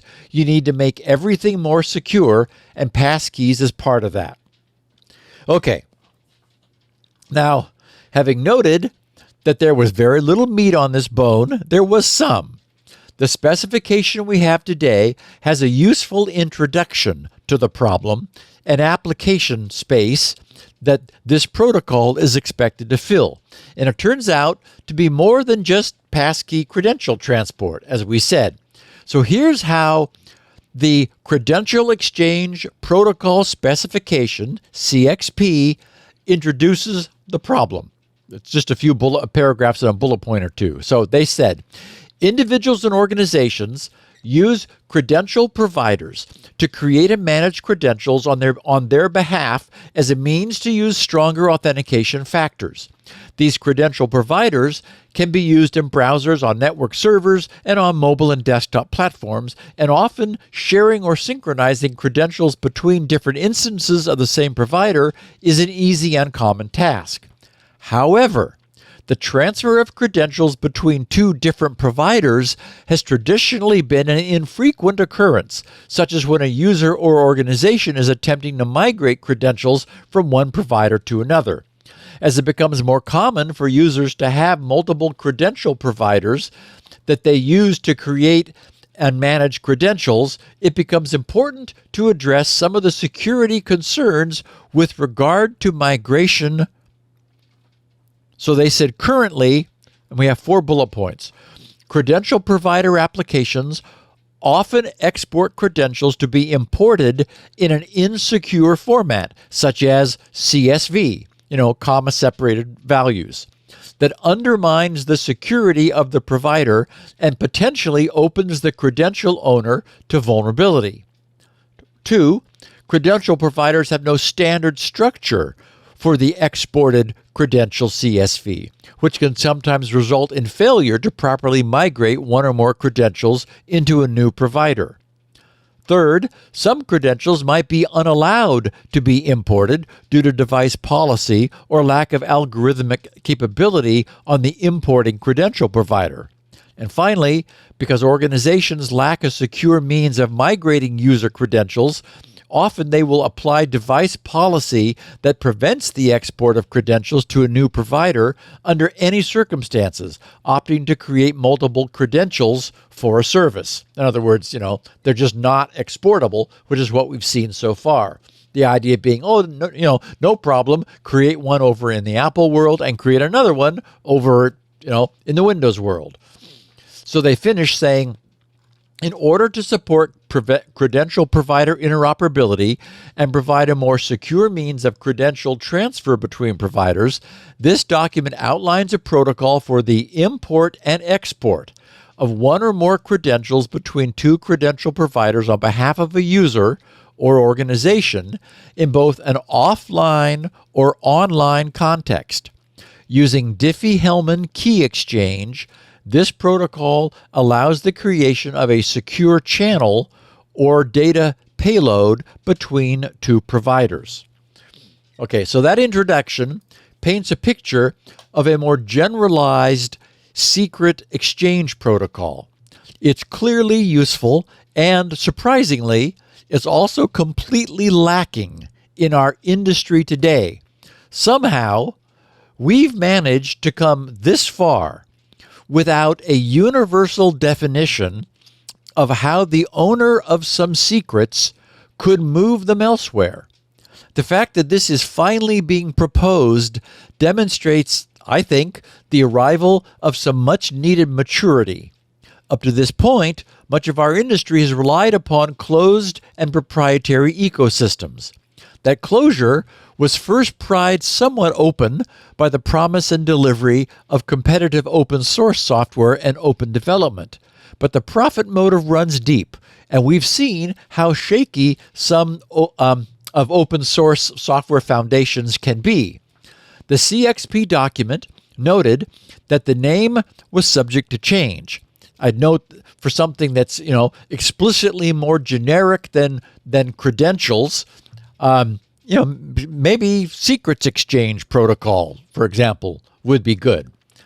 Anyway, so under scope, they briefly wrote, they said, this protocol describes the secure transmission of one or more credentials between two credential providers on the same or different devices managed by the same credential owner, capable of function in both online and offline contexts. This protocol does not make any assumptions about the channels in which credential data is passed from the source provider to the destination provider. The destruction of credentials after migration by the credential provider is out of scope as well. Okay, so that's good. They're explicitly keeping this extremely general, and it's significant that it can be an offline system. the spec does sketch an overview of how this protocol would work. And frankly, it's nothing special. And that's not criticism. Quite the opposite, in fact, because we're past the point where crypto should be surprising. We now have established and well-proven ways of accomplishing pretty much anything we need. Okay, so the sketch looks like this. The planned recipient of the credential collection is asked to create an export request. So the recipient of the recipient of the collection is asked to create an export request, which will then be provided to the credential provider, right? The side, the end, which is going to be exporting the credentials. That export request includes the necessary details, including a challenge, the details of the type of information that the recipient wishes to receive, the set of encryption schemes it's able to use, and unless it has access to the credential provider's public key, it will also include, and I'll get back to that a little bit later, the public side of a Diffie-Hellman key agreement. Okay, now remember that what Whit Diffie and Martin Hellman invented was this brilliant scheme which allows two parties to exchange public keys in full view of any attackers. And upon receipt of each other's public Diffie-Hellman keys, each is able to construct and arrive at the same shared secret key. It's bizarrely counterintuitive, but it works. And actually, I used that system in several places inside Squirrel. Okay, so the credential importer uses a cryptographic grade random number generator to create a unique Diffie-Hellman key pair. It stores the private half internally and includes the public half in this credential export request, which it's been asked to generate. If an end user or other authorizing party then approves and provides this export request, the exporter uses the information to create an encrypted payload. What the exporter does is to similarly synthesize its own Diffie-Hellman pair, but it doesn't need to retain any record of it. It will combine its own private half with the importer's public half, which was in the export request, to create a secret. And that creates this automatically shared, what they term a migration key. And it uses that to encrypt the payload using the other parameters that were provided in the importer's export request. It signs the challenge provided by the importer and includes the public half of the Diffie-Hellman key pair that it just created in the exported response packet. So the exported response packet is then, one way or the other, carried or through a network provided to the credential importer where you want the credentials to go. That includes obviously this blob of encrypted credential data, the signed challenge response, and the public half of the credential provider's Diffie-Hellman key pair, which was used to create the shared migration key.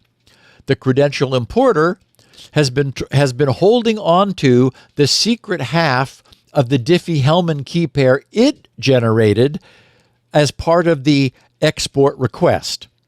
So it validates the challenge, and I'll explain more about that in a second. Then it combines the secret it's been holding on to with the exporter's public key that was provided in the exported packet. This will recreate the identical migration key, which it's able to use to securely decrypt the contents of the exported package.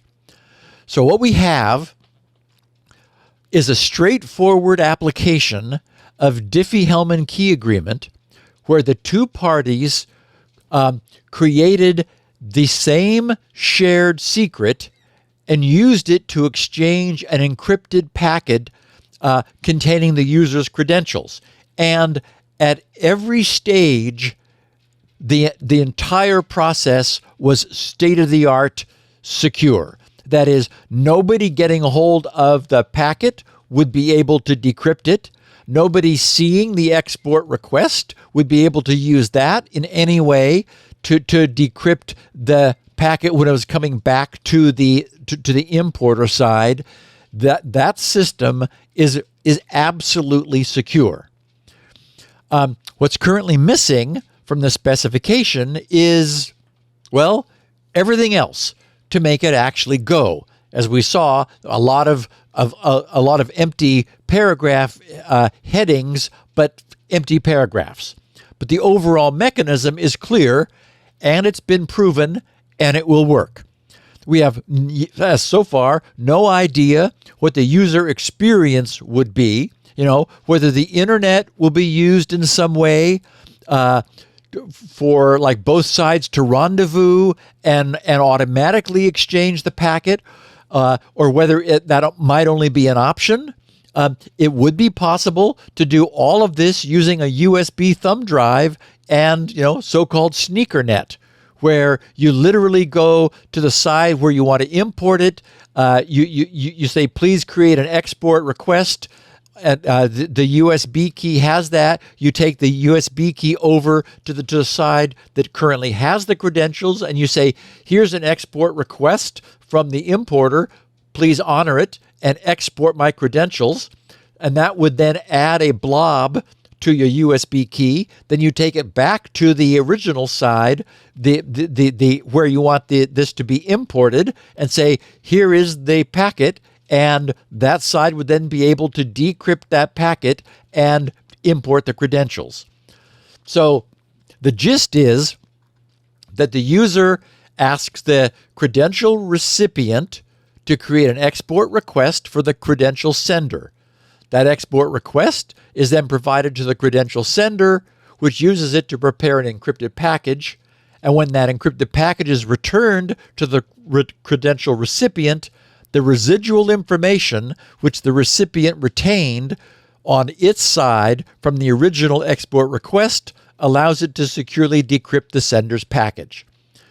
Now, a well-known characteristic of Diffie-Hellman is any lack of protection from man-in-the-middle attacks.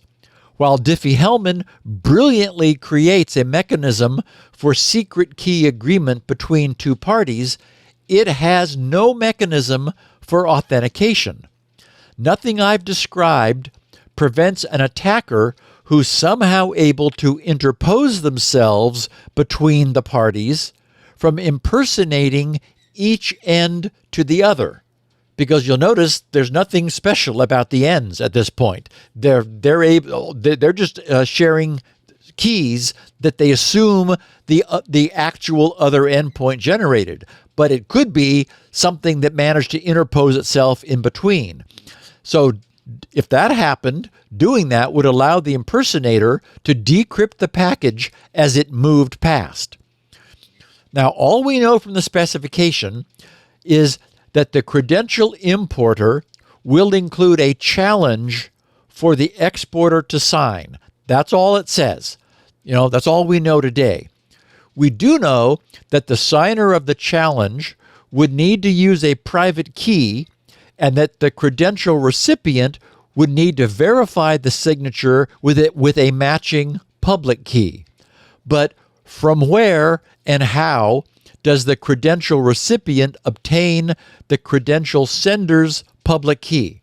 Maybe from DNS, maybe from some sort of central FIDO registry of CXP users. Could it be a PGP key at the PGP key server? Would it? Exactly. It could be something like sort that. Of authentication. It needs to be some sort of source of like authoritative source of public keys, so that and that's the one missing piece. That way, one end would be able to authenticate against, would be able to authenticate the other, and that would completely cut out the, any vulnerability from man in the middle.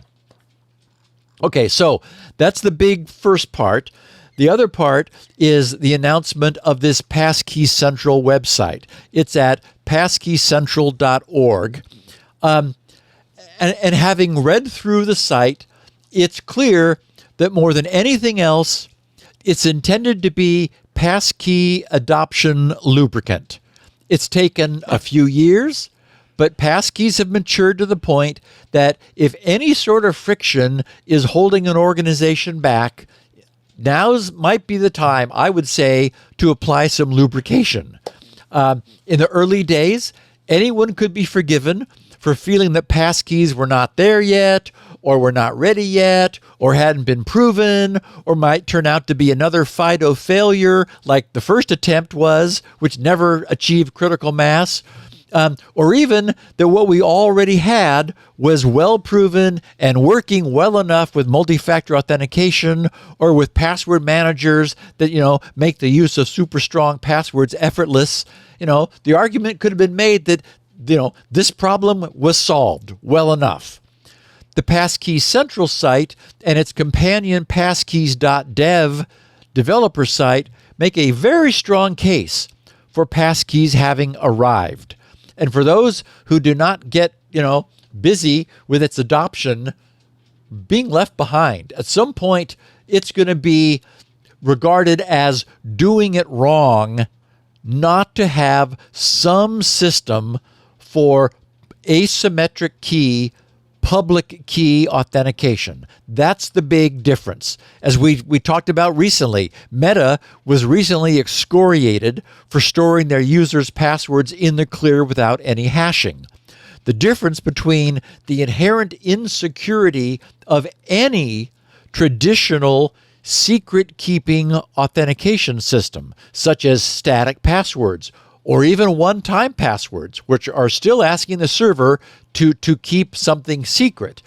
That difference compared to the extreme security offered by an asymmetric key authentication system like passkeys, which requires no secrets to be kept at all, that means that at some point, anyone who is not employing the free-to-use, widely available, and increasingly ubiquitous passkeys asymmetric system will probably similarly cause some eyebrows to be raised. It's like, wait, you're still using passwords?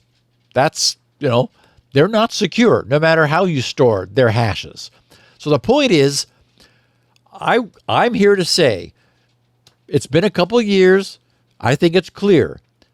Once this CXP specification happens and we actually see that Apple is willing to allow us to move our collection, over between password managers and we're able to aggregate them, passkeys will have made the grade. The benefits of the system have proven to be sufficiently strong that the question has moved from whether to when. And when should be as soon as possible. What are you waiting for? Because there's no longer any rationally supportable argument to be made for waiting any longer. The Passkey Central site should now provide sufficient lubrication to help overcome any residual adoption friction.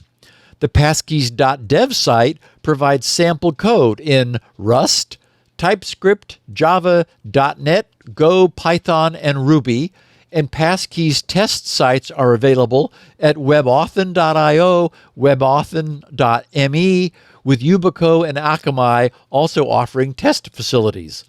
Once Passkeys Credential Exchange Protocol has been fleshed out, and, make no mistake, it does still have quite a ways to go, although its overall shape is quite clear, the last piece of the Passkey solution set will have been put in place. And given that all of the major players have signed on to supporting CXP, the last roadblock to further passkeys adoption, I think it's been removed. Yay. Yeah, we're there.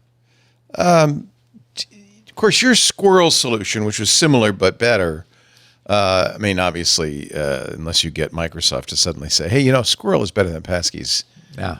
Has been replaced. But what are the things the passkeys is missing that you wish it had, that Squirrel had? Recovery's one, right? It worked so differently. Yeah. With Squirrel, you had one secret. Right. Passkeys every are site a collection of right, secrets. Right. So it's a very different thing. Yeah. It's entirely different. Also, there was a way of. There are still some vulnerabilities that if your passkeys got away from you, you're pretty much screwed. Right. And Squirrel provided a mechanism for getting that back. Yeah. From recovering from the loss of your secret. So what that means is that passkeys is always going to have passwords as a fallback, I think. I think that's probably it, right?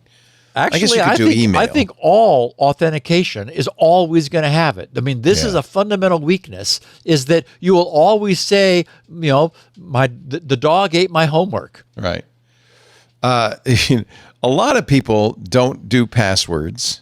They put in a random string of junk, and every time they go to the site, they say, I forgot, and they rely on their email as password authentication. Yep. Anything wrong with that as a recovery method? And as I said, passwords need to be regarded as a login accelerator. Right. Because we always have a fallback of I forgot my password. Right. So that's as long as that's there, and in fact, that was one of the other things that I built into Squirrel, was after you got comfortable with it and you understood how it worked, you could set a checkbox that put a beacon on your identity, and anytime you went to a website with that set, it said, please disallow all fallback. Yeah. And so that if a bad guy got a hold of your email, it wouldn't help them. Right. So this is a really good example of sometimes the perfect is the enemy of the good, or something like that, which is you create a perfect system. But maybe good enough is all we need. I agree. I'm right now, Zenforo, the software that I use for my forums, I am a dot release behind because we're using Squirrel there, and I haven't asked Rasmus to change to support the next dot. The reason I bring it up is that the next dot release supports passkeys, and I want passkeys for GRC's forums, right? Because they're what the world is going to use, and they do work. When they work amazing. It really is a great solution. It's completely transparent. Yeah, that's the way I really it should like be. it. Yeah. It's the way it should be. Yeah. Steve Gibson is the way it should be. As we rapidly approach Election Day /999. And episode 999, baby.